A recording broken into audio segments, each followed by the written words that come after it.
So welcome back here. Yes, it's always a delight. Yes, being here with you.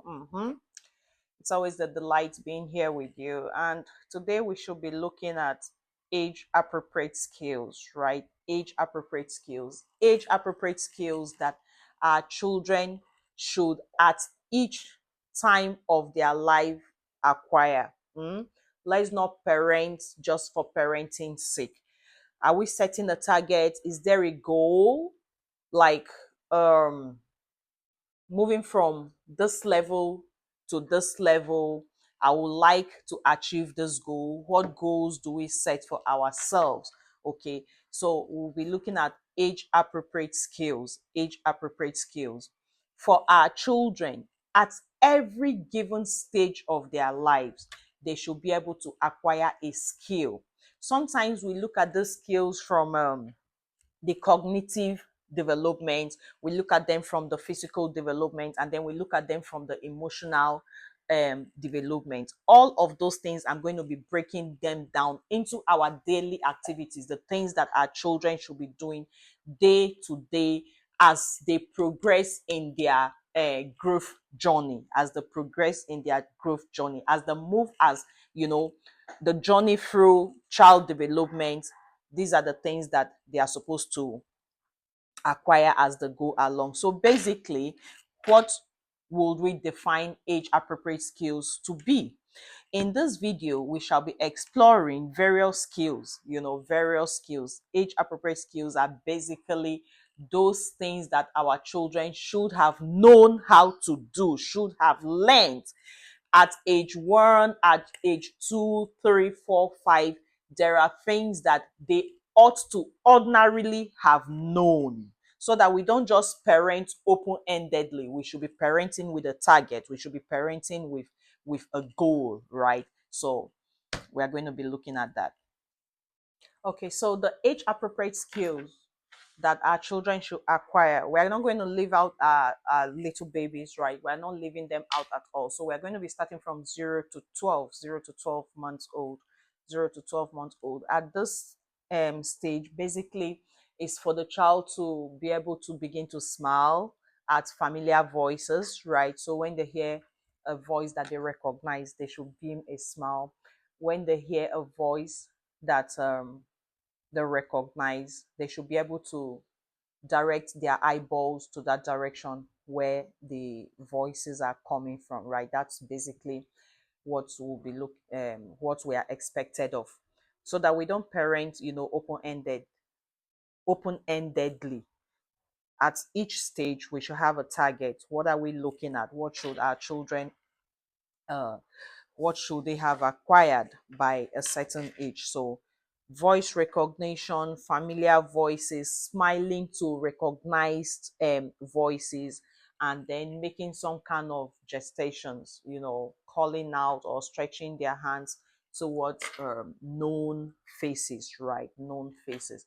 Then we move from there to 2 to 3. At 2 to 3 years old, this is where the work begins. You should actually start being sensitive.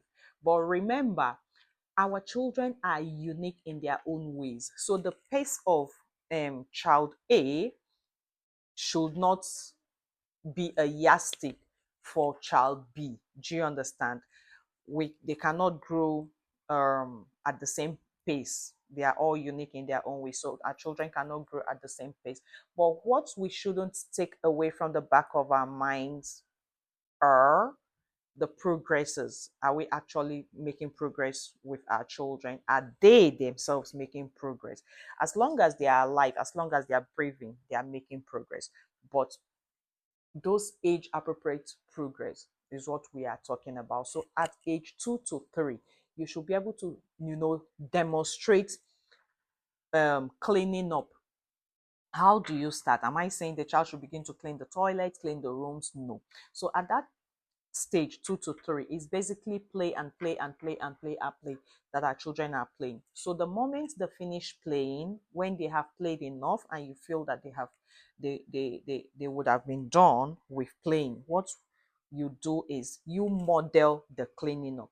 So you go and begin to pick up their toys and making them do it with you. So you're doing it for them to see, and then they are also involved in doing it. There should be a particular place where you store their toys. So when they finish playing, you pick up those things, pick up the toys and make them to also pick them, and then go to that place where it is their play pan. You drop them there. You are building a skill of organization. You're building a cleanliness skill. You understand? You're building the child up to be independent. He knows what to do when he finishes playing. That's how he will grow into, toddlerhood, and then adulthood, and begin to organize their environment so that they are not scattered children. There was something I used to do with my child at that age. I came up with a song. So the moment I find that, okay, he has finished playing and we should cut out the play, I raise that song, and the song goes like this. um clean up, everybody, everywhere, clean up. So the moment he hears that song, he himself, he begins to pick up his toys. He picks up his toys, and we go and drop them in a particular place. So he started doing that from home, and he took it to school. I think at about when he was in play group or preschool, they told me that, oh, they had already made him the class captain for the class. At that age, it was just a verbal conversation. It's not like, So I said, why? They said he's the only child who, when they finish playing, he goes around picking up the toys and putting in their play pack. They had a place called the play pack where all the toys are kept. It was from that play pack that I, initiated a play pack to in my own house. I didn't know about, having a play pack in your, but when I saw them do it, I saw in his class, they did something like they fenced a particular place with, bamboos. They colored the bamboos different colors and mounted them there, made it, a space that was not accessible by the children. So that's where they used to keep their toys. So I had to even teach them that song in school, and I told them, okay, this is what we do from home. And I'm happy to hear that the child, does that in school. So that's age 2 to 3, right? Those are the kind of things they should be able to start doing at that age. And then at that age, you should start giving them choices, right? You should start giving them choices. So at home, when they come back from school, they've had a bath, they go into their closet, open their wardrobe or their box. You just tell them, what pants would you want to wear? What top would you want to wear? Okay, so you're helping them make choices. So we move from 4 to 3. At this stage, when you're going out for gardening, for those of us who have gardens, they should now start assisting you to the garden, so that they see what you're doing, and they should be able to carry the garden host, and begin to, put pour water, and help with those. And then at 4 to 5, at 4 to 5, they will start taking their plates to the kitchen after eating, and even trying to rinse them up. Maybe their cup of tea. They should start trying to rinse up their cup of tea at 4 to 5, right? There are a lot of things that these children can do age appropriately, but the reason I'm calling these ones that seems they are just about the home is because we have to start parenting from the home.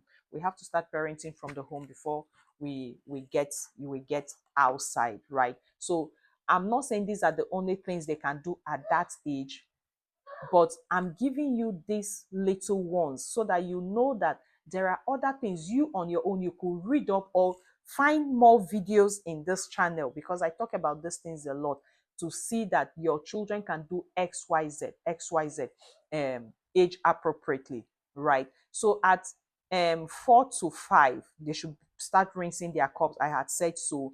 They should begin to join you in cooking. So whilst you're in the kitchen, they should come around the kitchen. You can ask them to, give you salt. You can let them just be around the kitchen. Let them not be playing. Let them not be watching the television whilst you are in the kitchen.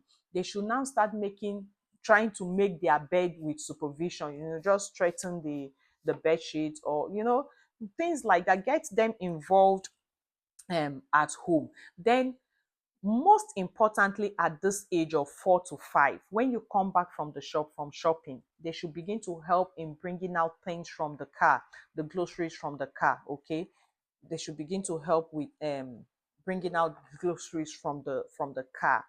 It's very important. It's very, very important. um what I did at this age, and I was using it to teach my son, to perfect the knowledge of colors, to perfect his knowledge on colors, was that whenever we have things for the washing machine, and any day I want to throw in things to the washing machine, I call him and I say, you sort out the colored things from the white things. So all the blue things, I want them here. If you have any blue, whatever colors, just sort out these things by color. And that really helped him. That really helped him, you know, with color knowledge. That really helped him with color knowledge. I wouldn't like this video to be too long, so let's just move at a fast pace. At 6 to 7, your child should start bathing himself and dressing up. Yes. I'm not telling you things I have not tried out. I'm telling you things I have tried out, and I see that they are possible, they are doable. My child is 7 right now.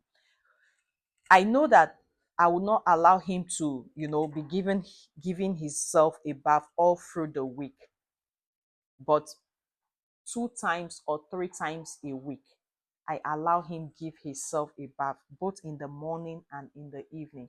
Do you know when I started pushing him to bath? It was from 4 years old.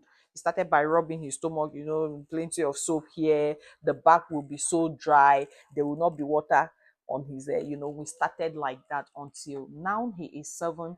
He wakes up, takes his bath, he dresses himself up to go to school. He dresses himself up to go to school. He wears his belt perfectly. The only thing we are still struggling with is lacing of shoe. I don't know why he has decided not to, acquire that skill. And I started that early enough, but I find that we still struggle with that, okay, at 7 years old. But he can dress himself, he can wash his plate. When he comes back from school, I make him to wash his lunch pack. Nobody washes his lunch pack at home. He's 7. Nobody washes his lunch pack at home. I make him wash his lunch pack. I started doing it a long time ago. And when I was doing that washing, I used to supervise. But now I am so confident that he can wash his lunch pack all by himself without any form of supervision. And you pick it up, that lunch pack is clean. You begin to teach them at this age care for personal hygiene, so when when their nail breaks up, they should be able to come and show it to you and say, please, can you help me tidy this up? That means you started manicure early enough, making sure their nails are clean. Every Saturday we used to do that. I clean up his nails every Saturday. Personal hygiene.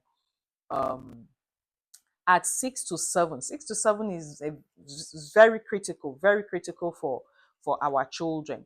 Here they start learning to do basic things in the kitchen, like boiling of water, but that one should be supervised. Put water in the kettle and put it on top of the stove. That one should be supervised. So you're the one that will turn on the stove, the gas cooker, and then they put the water. When the water is boiled, they should be able to know that the water is boiled, and then an adult helps to turn out that water into a flask.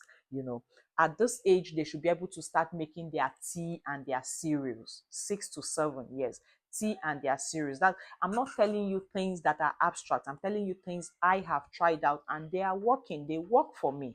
They work for me. If it's working for me, it can work for you as well. At 7, I no longer make tea for my son in the morning. So he knows what to do. Wake up in the morning, grab his devotional, finish with his devotional. We would have boiled water for him into his flask. This is during school days now, but on weekends, Saturdays, I don't boil the water. I try to let him go into the kitchen. So he makes his tea and drinks. Then he goes into the bathroom have his bath. Sometimes I will now come and bath him, or sometimes I'll say, okay, you give yourself a bath in the morning, I'm going to do it in the evening. But I tell you, the boy gives himself a clean bath and he dresses himself for school. The only thing I used to do is to help him to straighten out, his tucked in shirt. So he cannot do it to be so smooth right now. So when he finishes, I just come, open up the belt and everything, and I just tuck him in. But every other thing about dressing up to school, he does it perfectly well at that age. um he chooses his outfit. He chooses his outfit right now. Sometimes it's a struggle because I may want him to wear a particular thing, but he wants to wear something else. I will allow him to win the day. Sometimes, depending on the function we are going for, I will now have to explain to him why I am insisting he wears this particular thing because of the function we are going for. But at this age, your children should, be able to do all of those things. That's just the bottom line. That's just what I'm trying to trace here, right? Okay, 8 to 11, 8 to 11. All these other things that we had mentioned would have been consolidated. So your child becomes a mini adult in the house, a mini adult in the house, a mini adult in the house. 8 to 11, they should do simple meals like sandwich. Should be able to make their sandwiches. They should be able to wipe their bathroom sink.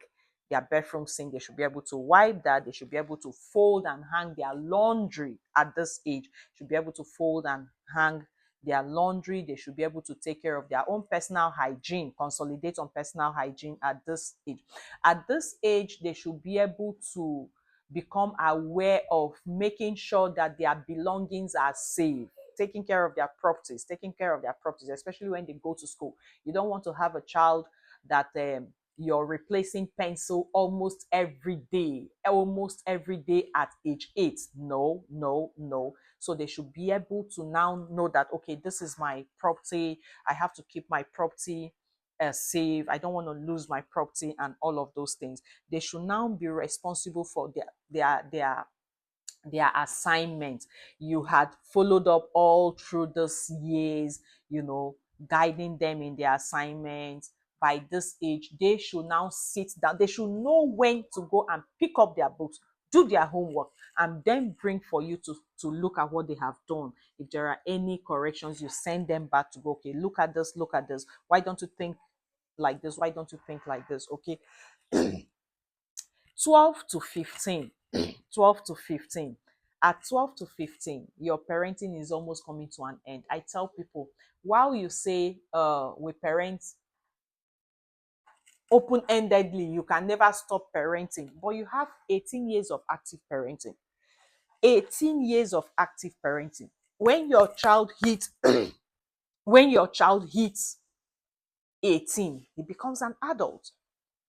So at that age, excuse me, you're not really parenting from 18 anymore. You're now guiding and nurturing, and you can say dotting the i's and crossing the t's, because the child is now an adult.